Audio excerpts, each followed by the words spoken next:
Good morning बच्चों। आज की क्लास हमारे क्लास 4th की है।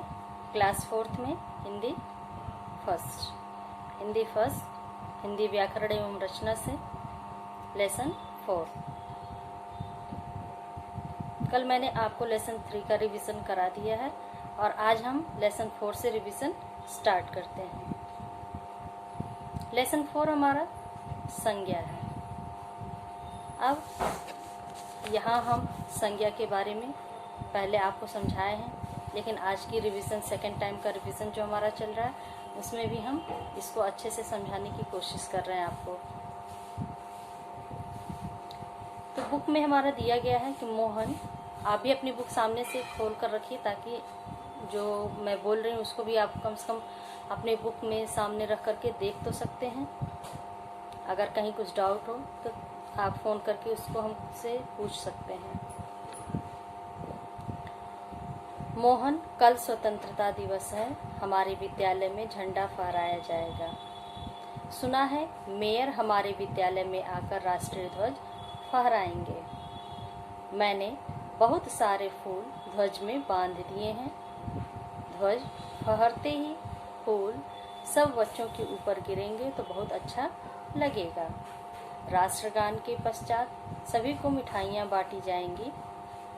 ऊपर दिए गए वाक्यों में रंगीन शब्द मोहन, दिवस, विद्यालय, झंडा, मेयर, ध्वज, फूल, बच्चों, मिठाइयाँ, ये ऊपर जो आपका वाक्य पैराग्राफ दिया गया है उसमें से जो रंगीन शब्द करके दिखाए गए हैं वो ये अलग से आपको बताया गया है कि ये सभी नाम वाले शब्द हैं।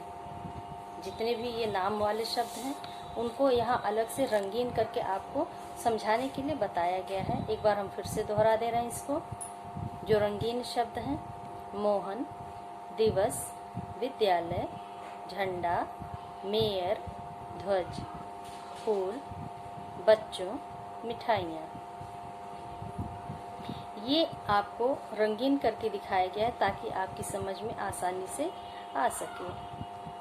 ये जितने भी अभी हमने पढ़े हैं शब्द ये सारे नाम वाले शब्द थे, सारे नाम वाले ही शब्द हैं। जैसे मोहन व्यक्ति का नाम है, दिवस,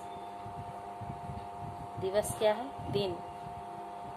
दिन भी हमारा नाम के हिसाब से चलता है, सोमवार, मंगलवार, बुधवार, इस तरह से हमारा नाम होता है दिन का भी। विद्यालय, विद्यालय स्थान का एक नाम है जहाँ हम लोग पढ़ने के लिए आते हैं। झंडा वस्तु है, मेयर व्यक्ति है, ध्वज वस्तु, ध्वज यानी झंडा, फूल आप सभी लोग जानते हैं फूल क्या होता है, बच्चों जैसे आप छोटे बच्चे हैं, मिठाइयाँ, मिठाइयाँ आप खाते ही हैं। ये सारे नाम वाले शब्द हैं, इनको हम नाम के द्वारा ही जानते हैं। अब कहा जा रहा है नीचे संज्ञा की परिभाषा में समझाया गया है कि किसी भी वस्तु, व्यक्ति, स्थान, प्राणी और भाव के नाम का बोध कराने वाले शब्द संज्ञा कहलाते हैं। कहने का तात्पर्य है कि जितने भी ये नाम वाले हैं ये या तो किसी वस्तु का नाम हो सकता है, वस्तु यानी सामान जो हम डेली उपयोग में लाते हैं, या किसी भी व्यक्ति का नाम हो सकता है, व्यक्ति, मनुष्य, व्यक्ति यानी मनुष्य। उसमें स्त्री या पुरुष का बोध नहीं कराया जा रहा, मतलब उसमें सब कोई आएगा। व्यक्ति है, इंसान है, तो व्यक्ति का नाम होता है। हम एक दूसरे को नाम के द्वारा ही जानते हैं। इसके बाद हमारा आता है स्थान। स्थान क्या? जगह। स्थान को क्या कहते हैं? जगह। जगह में कोई भी जगह हो सकता है। मेरा अपना घर है, आपका घर है, विद्यालय है, हम सलेमपुर में रहते हैं, आप जहाँ रहते होंगे वहाँ का नाम होगा। तो इस तरह से किसी भी जगह का नाम हो। इसके बाद आ रहा है प्राणी। प्राणी क्या है? प्राणी वे सभी जीव जंतु इसके अंतर्गत आ जाएंगे जिनको हम नाम से जानते हैं, जो जीवित हैं। छोटे से छोटे जीव जंतु, बड़े से बड़े पशु पक्षी, सब इसके अंतर्गत आ जाएंगे। और भाव का नाम। भाव क्या होता है? जो हमारे मन में जो हम सोचते हैं, विचारते हैं, इसमें सोचने और विचार करने में हमारे जो हाव भाव होते हैं, मन के जो विचार होते हैं, चाहे वो किसी काम को लेकर हो, किसी बात पे हंसने का हो, किसी बात पे रोने का हो, गाना गाने का, खाना खाने का, लिखने का, पढ़ने का, घूमने का, खेलने का, कोई भी विचार हमारे मन में आ सकता है। तो ये जो भाव होते हैं हमारे अंदर, हमारे मन में उत्पन्न होते हैं, उनसे ही हम किसी चीज़ को समझते हैं। तो ये सारे जो भाव होते हैं वो उनको हम नाम से जानते हैं। जैसे अगर आपको हंसने का मन कर रहा है तो आप हंस रहे हैं, आप हंस रहे हैं तो इसको हम रोना तो कहेंगे नहीं, या आप रो रहे हैं तो हम उसको हंसना नहीं कहेंगे। तो हर चीज़ का एक नाम होता है जिसको हम नाम के द्वारा ही समझते हैं, जानते हैं, समझाते हैं, बताते हैं। अब यहाँ तक ये हमारी समझ में आ गया कि किसी भी वस्तु का नाम हो, किसी व्यक्ति का नाम हो, किसी स्थान का नाम हो, किसी प्राणी का नाम हो, या हमारे अंदर जो भाव उत्पन्न हो रहे हैं उनका नाम हो, तो ये जितने भी नाम वाले शब्द होते हैं ये हमारा संज्ञा के अंतर्गत आते हैं। यहाँ तक आपकी समझ में आ गया संज्ञा की परिभाषा। अब इसके बाद हमारा आता है संज्ञा के भेद। तो हमारे संज्ञा के कितने भेद होते हैं? 3 भेद होते हैं। कौन कौन से? व्यक्तिवाचक संज्ञा, जातिवाचक संज्ञा और भाववाचक संज्ञा। अब यहाँ से हमको ये 3 भेदों के नाम हमको जब याद हो जाते हैं तो उसके बाद हम इनके बारे में जानने की कोशिश करेंगे। अभी तो हमने समझा कि संज्ञा किसे कहते हैं, संज्ञा किसे कहते हैं, किसे कहते हैं। आपको याद हो गया तो आप मेरे साथ साथ उसको दोहराइए। किसी वस्तु, व्यक्ति, स्थान, प्राणी या भाव के नाम का बोध कराने वाले शब्द संज्ञा कहलाते हैं। अगर इनका उदाहरण लिखना है तो उदाहरण के लिए हम इसके ठीक नीचे हमारा उदाहरण चित्र के साथ दिखाया गया है ताकि आपकी समझ में आसानी से आ सके। तो पहला है इसमें लाल बहादुर शास्त्री, दूसरा कुतुब मीनार, तीसरा हाथी और चौथा भारत। तो ये जितने भी हैं नाम वाले जो शब्द होते हैं ये हमारा संज्ञा कहलाते हैं। अब इसके बाद हमारा आता है संज्ञा के भेद। संज्ञा के हम अभी आपको समझाया है कि संज्ञा के 3 भेद होते हैं। कौन कौन से? व्यक्तिवाचक संज्ञा, जातिवाचक संज्ञा और भाववाचक संज्ञा। ये 3 हमारा संज्ञा के भेद हो गए। अब इनमें से पहला हमारा आता है, भेद में हमारा पहला कौन सा है? व्यक्तिवाचक संज्ञा। अब हम इसको आगे की तरफ बढ़ते हैं, अगले पेज पर आते हैं। आप ये अपना पेज पलट दीजिए और इसको समझने की कोशिश करिए। अब हमारा आता है व्यक्तिवाचक संज्ञा। तो व्यक्तिवाचक संज्ञा में हम देखते हैं पहला है कि जिस शब्द से किसी विशेष व्यक्ति, वस्तु और स्थान का, इसमें हमारा व्यक्ति का नाम भी विशेष होगा, खास होगा, वस्तु का नाम भी हमारा विशेष में होगा और स्थान का नाम भी विशेष में होगा। यानी वो अपने आप में किसी खास वजह से जाने जाते हैं। तो ऐसे जो विशेष वस्तु, विशेष व्यक्ति या विशेष स्थान का जब हमारा बोध होगा तो वो हमारा व्यक्तिवाचक संज्ञा के अंतर्गत आएगा। जैसे उदाहरण के रूप में दिया है कि लता मंगेशकर। लता मंगेशकर कौन है? एक गायिका है। उनकी आवाज़ की तुलना कोयल के समान मानी गई है। उनके जैसे संगीत में मिठास हमारे और आप में नहीं होता है। तो ये लता मंगेशकर संगीत के क्षेत्र में है, अपने आप में खास है। तो ऐसे ही जो अपने आप में विशेष होगा, हम सबके साथ रहते हुए वो अपने आप में एक विशेष स्थान रखता है, विशेष पहचान रखता है, तो वह व्यक्तिवाचक संज्ञा के अंतर्गत आ जाएगा। अब इसके बाद हमारा आता है जातिवाचक संज्ञा। एक चीज़ और इसमें आपको हम बताना चाहेंगे, अगर आपने अपनी बुक सामने खोल कर रखी है तो व्यक्तिवाचक संज्ञा के और भी इसमें उदाहरण दिए गए हैं। पहले हम उसको आपको समझा दे रहे हैं, फिर हम जातिवाचक संज्ञा पे आते हैं। तो व्यक्तिवाचक संज्ञा में जैसे पर्वतों के नाम दिया गया है, तो पर्वत के नाम नीलगिरी, हिमालय, विंध्याचल और भी बहुत सारे पर्वत हैं। वो सभी पर्वतों के नाम व्यक्तिवाचक संज्ञा के अंतर्गत आते हैं। अब ये पर्वत अपने आप में क्यों विशेष हो गए? क्योंकि ये एक विशेष स्थान पे है, पहाड़ी क्षेत्र में है, पहाड़ है। इनको ऐसा नहीं है कि उसको उठा करके हम अपने घर ला सकते हैं, ऐसा तो नहीं है ना। या अपने घर में आप मिट्टी और पत्थर से पहाड़ बना सकते हैं, ऐसा भी नहीं है।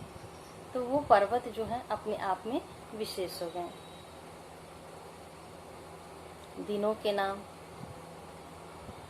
रविवार, सोमवार, मंगलवार, ये जो दिनों के नाम दिए गए हैं ये भी व्यक्तिवाचक संज्ञा के अंतर्गत आ रहे हैं। इमारतों के नाम, व्यक्तियों के नाम, पर्वों के नाम, देशों के नाम, नदियों के नाम और खेलों के नाम, ये सारे अपने आप में कहीं न कहीं से विशेष हैं। ये विशेष होने के कारण ये व्यक्तिवाचक संज्ञा के अंतर्गत आते हैं। अब इसके बाद हमारा आता है जातिवाचक संज्ञा। तो जातिवाचक संज्ञा क्या है? किसे कहते हैं जातिवाचक संज्ञा? जिन शब्दों से एक ही प्रकार के सभी प्राणियों या वस्तुओं का बोध कराया जाता है उसे जातिवाचक संज्ञा कहते हैं। जब कहा जा रहा है कि एक ही प्रकार के सभी प्राणी होंगे, एक नाम से उनको जाना जाएगा। जैसे उदाहरण के रूप में अब यहाँ पे हमारा दिया गया है मजदूर। मजदूर एक उदाहरण की तरह हमको इसमें दिया जा रहा है। अब कहा जा रहा है कि मजदूर जो है जातिवाचक संज्ञा के अंतर्गत आता है। तो इसमें आप देखेंगे कि जातिवाचक संज्ञा कैसे हो जा रहा है। जिस प्रकार से अगर कहीं भी कुछ ऐसा काम हो रहा है जहाँ पे कई व्यक्ति मिल करके उस कार्य को संपन्न कर रहे हैं। मान लीजिए एक फैक्ट्री है, तो क्या उस फैक्ट्री को, जिसकी वो फैक्ट्री है, वो अकेले उस फैक्ट्री को चला सकता है? नहीं ना। उस फैक्ट्री में तमाम वर्कर काम करते हैं, कई लोग काम करते हैं, हर अलग अलग उसमें पोस्ट होती है। लेकिन अगर कहा जाए तो वो काम तो एक ही फैक्ट्री में करते हैं, उस फैक्ट्री का कोई नाम होगा। उस फैक्ट्री में एक व्यक्ति तो काम करेगा नहीं, कई सारे मजदूर काम करेंगे। तो ये जो मजदूर शब्द है,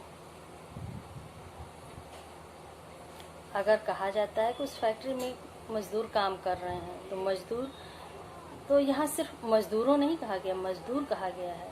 तो मजदूर काम कर रहे हैं, तो क्या एक मजदूर काम कर रहा है उसमें? नहीं ना। उसमें तो बहुत सारे मजदूर हैं, 100 की संख्या हो सकती है, हजारों की संख्या हो सकती है। जैसे छोटी बड़ी फैक्ट्री होगी उस हिसाब से उसमें तमाम लोग काम कर सकते हैं, तमाम मजदूर काम कर सकते हैं। तो मजदूर शब्द से उस फैक्ट्री में अगर 100 मजदूर काम कर रहे हैं तो वो सब उसके अंतर्गत आ जाते हैं। एक व्यक्ति का यहाँ बोध नहीं हो रहा है, उस नाम से कई सारे हो सकते हैं।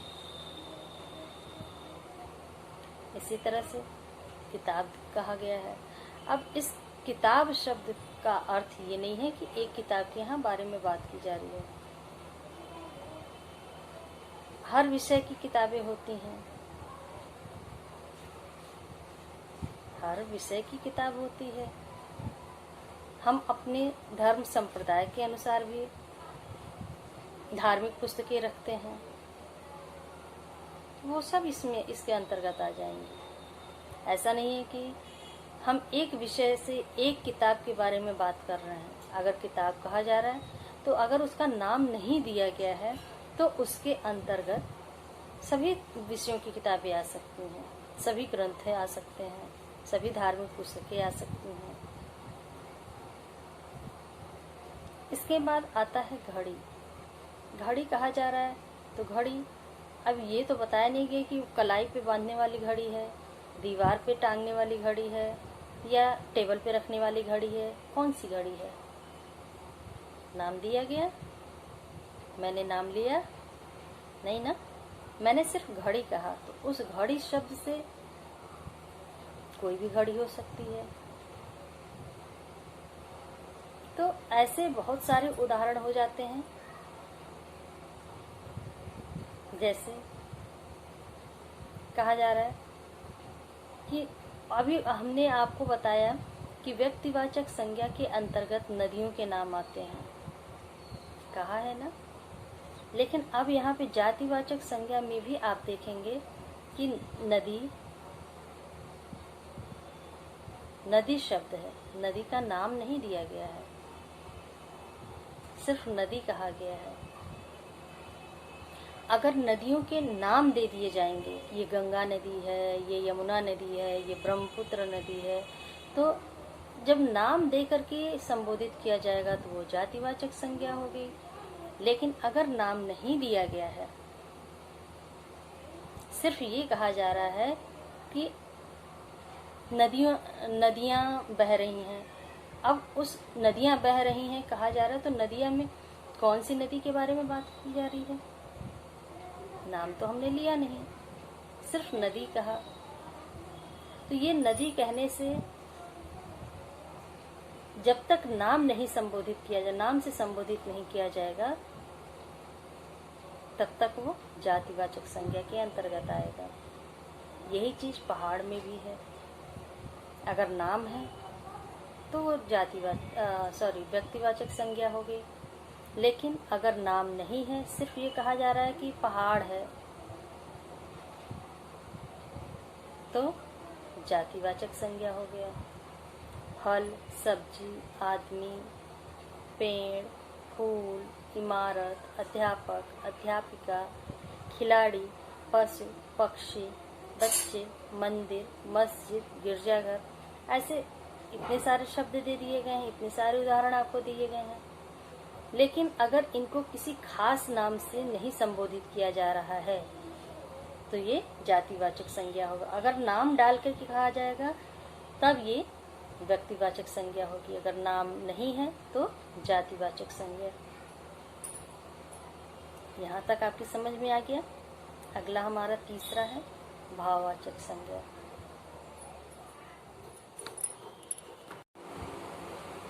अब इसके बाद हमारा तीसरा भाववाचक संज्ञा है।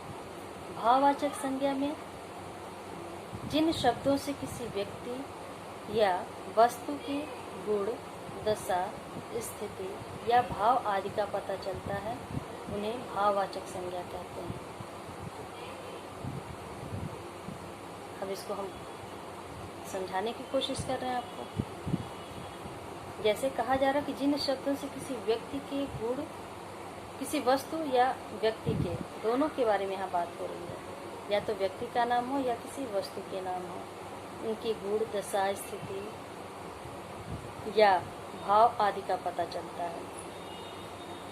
गुण, गुण का अर्थ है अच्छाई।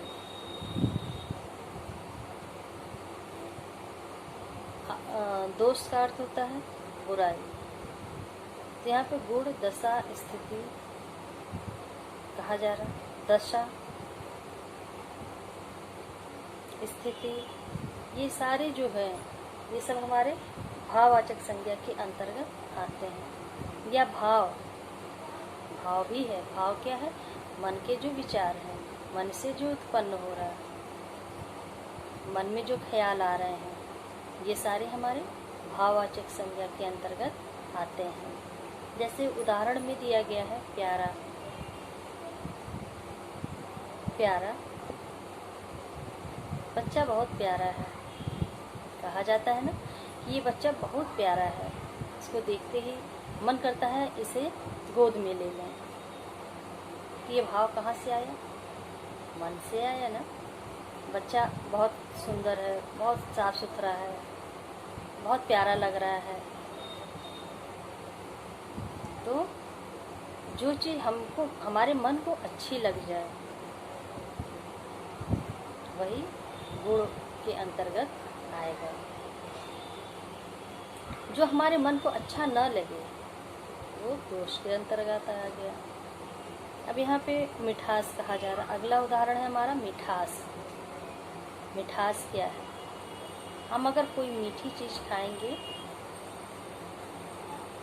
कोई भी अगर हम मीठी चीज़ खाते हैं तो वो हमें मीठा लग रहा है। उस मिठास जो शब्द से, मिठास शब्द से, जो मिठास शब्द है हमारा, मिठास क्या है? हमने कोई मीठी चीज़ खा ली तो खाने के बाद वो हमको मीठी लग रही है। ये मीठा एहसास जो है, मिठास का जो एहसास हमारे मन में आया, हमारी जीभ पर आया, ये भाववाचक संज्ञा के अंतर्गत आ गया। तीसरा है बचपन। व्यक्ति जब जन्म लेता है, व्यक्ति, एक बच्चा जो है, एक बच्चा जब जन्म लेता है तब से लेकर के उसके बूढ़े होने तक, बच्चे के जन्म से लेकर के उसके बूढ़े होने तक शरीर की अलग अलग अवस्थाओं से होकर के वो गुजरता है। बहुत छोटा बच्चा अगर रहता है तो उसको हम क्या कहते हैं? नवजात शिशु।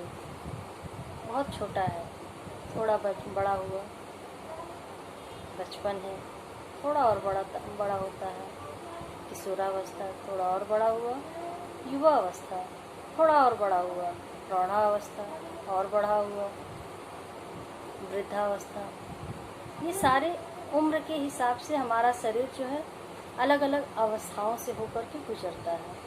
ऐसा नहीं है कि जो बच्चा आज जन्म लिया वो हमेशा बच्चा ही बना रहेगा, ऐसा नहीं है। हर बच्चा अपनी उम्र के साथ, अपनी समय और उम्र के साथ वो धीरे धीरे उसका जो जीवन है, जीवन चक्र है, वो बढ़ने लगता है। जैसे जैसे वो बड़ा होगा उसकी अवस्थाएं बदलेंगी। तो ये सारी अवस्थाएं जो होती हैं ये हमारा भाववाचक संज्ञा के अंतर्गत आएगा। इसके बाद है सुंदरता। सुंदरता क्या है? ये भी तो भाव है। कोई चीज़ अगर हमको सुंदर लग रही है, अच्छी लग रही है, तो हम उसको बार बार देखने की कोशिश करते हैं, बार बार उसको साथ में रखना चाहते हैं। कोई भी चीज़ अच्छी अगर हमको लगती है तो हम चाहते हैं कि वो हमेशा मेरे पास रहे। लेकिन अगर कोई चीज़ हमको अच्छी नहीं है तो हम उसको अपने से दूर रखने की कोशिश करते हैं। तो ये अच्छा और बुरा, ये सारे मन के भाव से उत्पन्न होते हैं, जिनको हम मन के द्वारा जानते हैं। ये सारा हमारा भाववाचक संज्ञा के अंतर्गत आता है। अब इसके बाद हमारा उदाहरण इधर भी दिया गया है साइड में, क्योंकि कुछ अन्य भाववाचक संज्ञाएं। पहला है गुण और दोष। गुण दोष यानी भलाई, बुराई, अच्छाई, कड़वाहट, नमकीन, खट्टा आदि। ये इतने सारे हो गए। ये सारे अच्छे और बुरे सब हो सकते हैं। जो चीज़ आपको अच्छी लग रही है वो गुण के अंतर्गत आ गई, जो आपको अच्छी नहीं है दोष के अंतर्गत आ जाती है। अब इसके बाद दूसरा है अवस्था। अवस्था के बारे में अभी हमने आपको बताया कि शरीर की अवस्थाएं समय समय पर बदलती रहती हैं। इसके अलावा अमीरी, गरीबी, ये जो भाव होते हैं, अगर किसी व्यक्ति के पास बहुत अधिक पैसा है, बहुत ऐशो आराम है, बड़ी बड़ी बिल्डिंगें हैं, गाड़ी है, मोटर है, तो हम क्या कहते हैं, बहुत अमीर आदमी है, बहुत धनवान आदमी है, उसके पास बहुत पैसा है। कैसे जाना? व्यक्ति के हाव भाव को देख करके, व्यक्ति की जो उसके ऐशो आराम को देख करके आपने जाना, कहा कि वो बहुत अमीर है। लेकिन यही चीज़ जस्ट अपोजिट अगर हम देखते हैं कि कोई आदमी गरीबी में है, रहने के लिए उसके पास घर नहीं है, खाने के लिए कुछ भोजन नहीं अच्छे, पहनने के लिए कपड़े नहीं हैं, तो उसके बारे में हम क्या कहेंगे कि बहुत ही दीन है, बहुत ही गरीब व्यक्ति है वो। तो ये अमीरी और गरीबी कहाँ से हमने जाना? अपने मन से जाना। हमारे मन ने उस चीज़ को समझाया। तो यही चीज़ें हैं, ये सारी जो हमारे मन से उत्पन्न हो जाए, ये भाववाचक संज्ञा के अंतर्गत आता है। यहाँ तक का हमारा ये आज का रिवीजन जो हमारा संज्ञा पाठ से था वो कंप्लीट हो गया। इसके बाद जो एक्सरसाइज वगैरह है ये हमने आपको पहले भी क्लास टाइम का जो हमारा चला था वीडियो, इसमें हमने आपको कंप्लीट करवाया। रिवीजन टाइम में भी हमने आपको कंप्लीट करवाया। फर्स्ट रिवीजन में पीडीएफ बना करके भी दिया है। उम्मीद करते हैं आपकी कॉपियाँ कंप्लीट हो गई होंगी, और अगर कंप्लीट हो गई है तो प्लीज़ उसको मंडे तक आप स्कूल में आकर के सबमिट करिए, ताकि हम उसको टाइम से चेक करके आपको वापस भी कर सकें। तो यहाँ तक का आज का हमारा रिवीजन कंप्लीट होता है। आगे के वीडियो में हम अगला लेसन लेकर के आएंगे, अगले लेसन के बारे में आपको समझाएंगे। लेकिन अलविदा कहने के पहले हमारा भी आज का होमवर्क आपको देना बाकी रह गया है, वो होमवर्क आप लोग नोट कर लीजिए।